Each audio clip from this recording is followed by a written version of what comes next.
All right, so you've rented a boat and you're leaving New York, headed to London. Big journey. And this boat comes with something amazing called Autopilot. So you decide kind of what harbor you want to land at in London. You set the course, set it and forget it, enjoy your trip. It's a great trip. And a couple days later, you wake up, you hear the birds singing, you see the land, you see the harbor. It's been a great trip. And when you land, they say, "Welcome to France." Somehow, when you were typing in the harbor and the headings and the numbers and all of that, you were 5 degrees off. And you landed 300 miles away from your destination. And that's what can happen. That is the danger of living on autopilot without checking in on your course, your heading, your destination. And I know you might be thinking, well, that's so silly. I would never do that. However, I'm here today to challenge you in a way that maybe you already have. And I'll explain that here in a moment. Guys, happy Man Talk Monday. Chris here.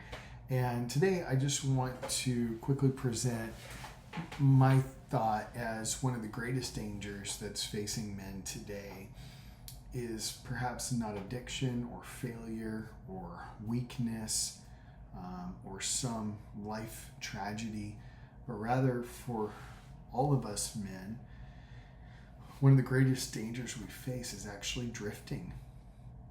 We wake up 5 years from now, 10 years from now, and we realize that we've been incredibly busy, but perhaps not intentional on our heading, not intentional about checking in.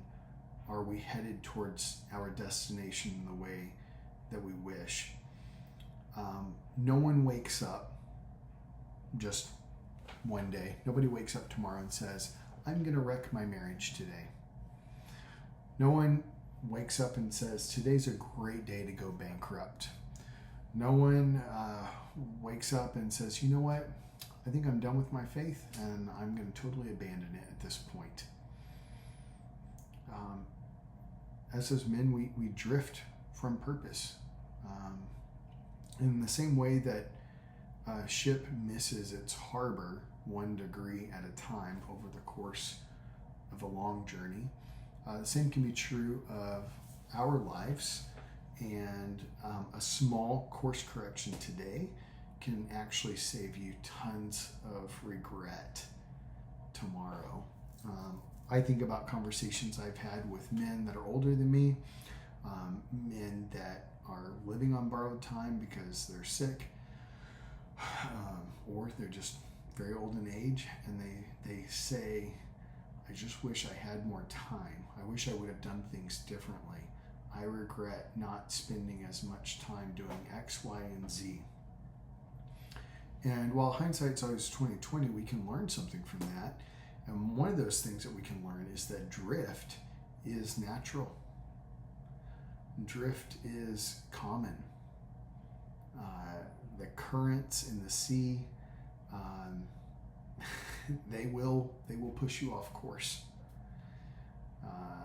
And sometimes it's hard to get back on course. But in the same way that boats drift, marriages drift, friendships drift, finances drift, fitness and health drifts. Our work journeys can kind of drift. Relationship with our kids can drift. Because the truth is, no one accidentally becomes more intentional. No one accidentally becomes stronger. No one accidentally just becomes wiser or richer or more involved in their faith.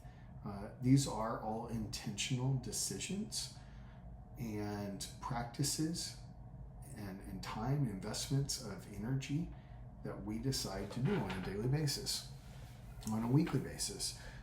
We are intentional. And so one thing I really want to point out here is that we confuse activity and busyness with progress. We confuse our accolades and our how full our calendars are and everything the world wants us to be with actually what our destination is as an individual man and the best version of ourselves that we can present to the world. We can work 60-hour weeks. We can coach our kids' soccer team, baseball team, be the captain of our intramural pickleball team. We can pay all the bills on time. We can attend church and all of its functions and be a superstar volunteer. We can remember all the birthdays and anniversaries and everything, and yet still feel disconnected and fall short and miss the heading that we've been called to.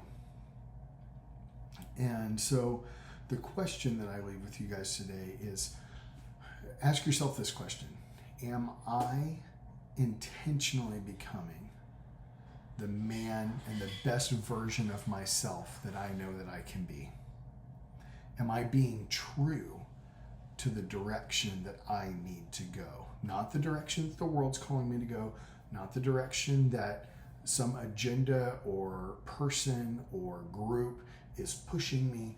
Am I being true to the direction that I know that I've been called to be the best version of myself? Or am I simply reacting to the wind and the waves around me? Which you do have to react to them. I mean, you do have to deal with those things. But can you do it so in such a way where you can make adjustments, you can make tweaks and adjustments to make your heading turn back to your true north, to the direction you've been called?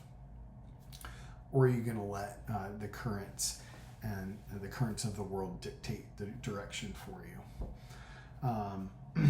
One course correction, one subtle course correction, nothing massive. I'm just talking about very small things, but one subtle course correction now can pay huge dividends a year from now, 5 years from now, 10 years from now. It can make huge dividends. Think about it this way.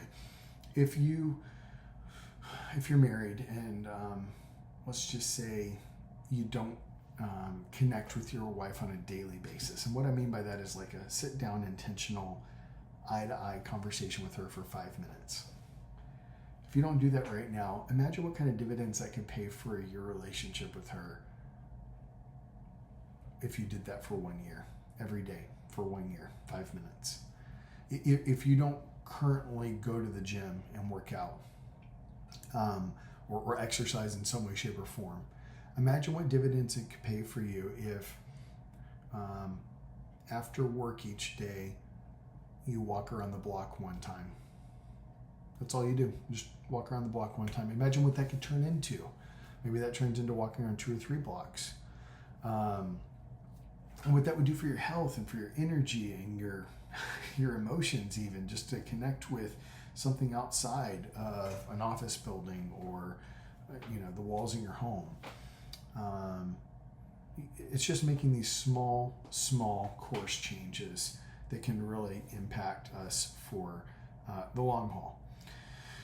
And so I guess I'm going to leave you with this is in Scripture in Hebrews 2 verse 1, it says, we must pay most careful attention, therefore, to what we have heard, so we do not drift away.